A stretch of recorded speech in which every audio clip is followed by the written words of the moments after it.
यो कसरी सुकुम्बासी ल यो पुल थर्के है त्यो घर सुकुम्बासी घर भत्को नि गाह्रो हुन्छ हुँदैन नि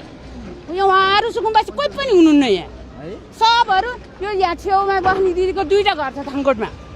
उनीहरू आफू उता बस्ने यता भाडामा लाउने एउटाले यो घरको मान्छे 60,000 लिन्छ महिनाको कसरी सुकुम्बासी हुन्छ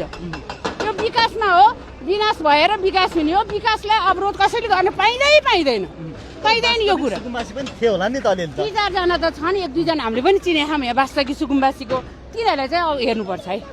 बुढापाका नसक्ने कमाउन नसक्ने खानिदिनुपर्छ हामी पनि सक्छौँ 2-4 दिन खानिदिनु उहाँहरूलाई है सक्छ आफ्नो गाउँमा बाँधो राख्ने सुहासायले हेरेर बस्ने होइन अपराधिक क्रियाकलाप यहाँभित्र हुन्छ हामी उहाँ मन्दिर गएर यो बाटो हामीलाई हिँड्नै नसक्ने रात ड्रग्स खाने गाँजा खाने सबै हुन्थ्यो यहाँ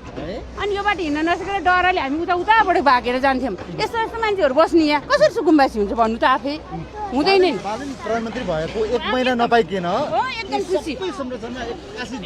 भयो यो देशको विकास हो विकासलाई अवरोध कसैले गर्न पाउँदैन विकासको लागि विनाश पहिला हुनुपर्छ विनाश भएर विकास हुने हो कसैले पाउँदैन यसलाई बालनलाई एकदम छ हाम्रो भावी पुस्ताहरूलाई हाम्रो छोराछोरी विदेश जानु नपरोस् हामीलाई त्यही खुसी हो हामीलाई